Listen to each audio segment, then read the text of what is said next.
थलपति विजय तमिलनाडु में सरकार बना लेंगे, थलपति विजय तमिलनाडु में सरकार नहीं बना पाएंगे। तमिलनाडु की सियासत में आज सुबह से लेकर यही दो चर्चाएं जारी है।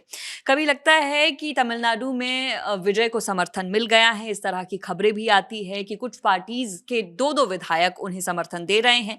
लेकिन अब कुछ और भी अपडेट सामने आ रही है। पूरी अपडेट्स के बारे में विस्तार से आपको बताएंगे। सुबह से लेकर अब तक तमिलनाडु की सियासत में जो उथल पुथल हुई है, क्या क्या टाइमलाइन रही है, कब सामने आया कि किस पार्टी ने उनको समर्थन दिया, कब गवर्नर के पास गए हैं विजय, और क्या क्या इसमें बड़े बड़े इनपुट्स आज निकलकर सामने आए। विस्तार से पूरे दिन की जो बड़ी अपडेट्स रही हैं, पूरे दिन की जो हाइलाइट्स रही हैं, वो आप तक पहुंचाएंगे। हमारे साथ इस वक्त ऋतु है। ऋतु सुबह से लेकर ही इस पूरे घटनाक्रम को कवर कर रही हैं। ऋतु, क्या क्या अपडेट्स हैं और एक बार पूरा टाइमलाइन हमें समझा दीजिए। जी नहीं, हाँ, जो सुबह से ही तमिलनाडु की राजनीति में जो दांवपेच देखने को मिल रहे हैं, अभी तक ये चीज क्लियर नहीं हो पाया है कि कल यानी कि 9 मई को विजय शपथ लेंगे कि नहीं लेंगे। शाम तक ये लगभग क्लियर हो गया था कि वो सुबह 10 बजे शपथ ले रहे हैं, क्योंकि वीसीके का उनको समर्थन मिल गया था। लेकिन अभी भी गुत्थी मतलब सुलझी नहीं है। हाँ, सुलझी नहीं है। तो उसमें सबसे पहले ये हुआ कि उनको कांग्रेस का तो समर्थन था ही, पर आज उनको सीपीआई और सीपीआई-एम दोनों ने अपना समर्थन दिया और उसका उन्होंने पोस्ट भी सोशल मीडिया पर जारी कर दिया है। उनके कई नेता आकर मीडिया में बयान भी दे चुके हैं कि हमारा समर्थन है।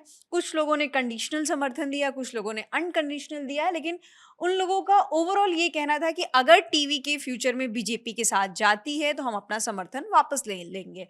पर इसमें और 2-3 चीजें हैं कि एक और एंगल आया है वीसीके का। पहले वीसीके के साथ ये था कि उन्होंने अपना समर्थन दे दिया है, पर बाद में ये एक चीज आई है कि वीसीके ने ईमेल के थ्रू समर्थन दिया है, लेकिन राज्यपाल को सिग्नेचर्स चाहिए।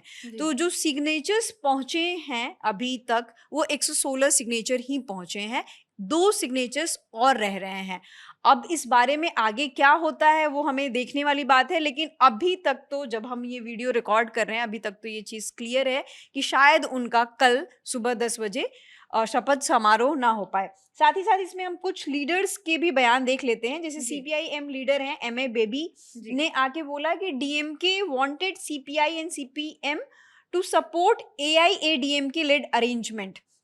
CPI and CPM instead back TV के बिफोर डीएमके सिक्योर्ड नंबर्स, क्योंकि वो चाहते हैं कि जो तमिलनाडु में सरकार बने वो सेकुलर गवर्नमेंट की सरकार बने, प्रोग्रेसिव गवर्नमेंट की सरकार बने, इसीलिए उन लोगों ने अपना समर्थन दिया। साथ ही साथ उन्होंने ये भी कहा कि डीएमके के साथ उनके वैचारिक समर्थन हमेशा रहेंगे। वो टीवीके को बाहर से समर्थन दे रहे हैं, पर यहाँ पर कोई भी इस तरीके का पोर्टफोलियो या काउंसिल ऑफ मिनिस्टर्स का असाइनमेंट का बात इन दोनों लेफ्ट पार्टीज के साथ नहीं हुआ।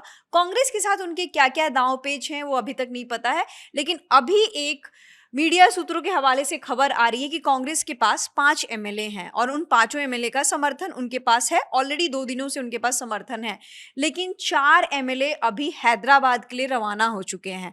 तो अब मुझे लग रहा है, और जो भी मीडिया रिपोर्ट्स आ रही हैं, कि शायद कांग्रेस के साथ जो उनकी साठगांठ अभी तक क्लियर थी, उसमें कोई कंफ्यूजन फिर से आ सकती है और वहां पे फिर से कोई खतरा हो सकता है। हालांकि इस तरह की भी खबरें निकलकर सामने आ रही हैं, ये भी सूत्रों के हवाले से ही हैं कि खुद राहुल गांधी ने और मल्लिकार्जुन खड़गे ने भी बाकी पार्टी से सपोर्ट मांगा है टीवीके के लिए।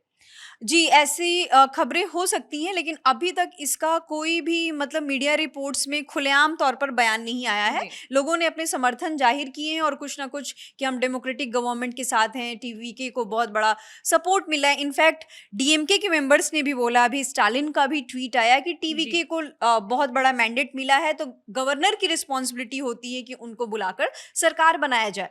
अब इसमें एक सुप्रीम कोर्ट का भी एंगल आ चुका है, क्योंकि सुप्रीम कोर्ट में एक रिट पिटीशन फाइल हुआ कि टीवीके के पास 113 एमएलए के सिग्नेचर्स हैं, तो क्यों नहीं गवर्नर उनको बुलाकर सरकार बना रही है। लेकिन गवर्नर का ये मानना है कि जब तक से मैजिक नंबर यानी कि 118 एमएलए के सिग्नेचर्स उनके पास नहीं होते हैं, तब तक से वो सरकार बनाने के लिए नहीं बुला सकते हैं। इसमें एक और एंगल ये भी आ रहा है कि क्यों नहीं विधानसभा में बुलाकर फ्लोर टेस्ट करा ले रहे हैं और फ्लोर टेस्ट में सब चीज क्लियर हो जाएगा, दूध का दूध पानी का पानी, कि कौन किसके साथ है, क्योंकि इतनी कंफ्यूजन बनी हुई है।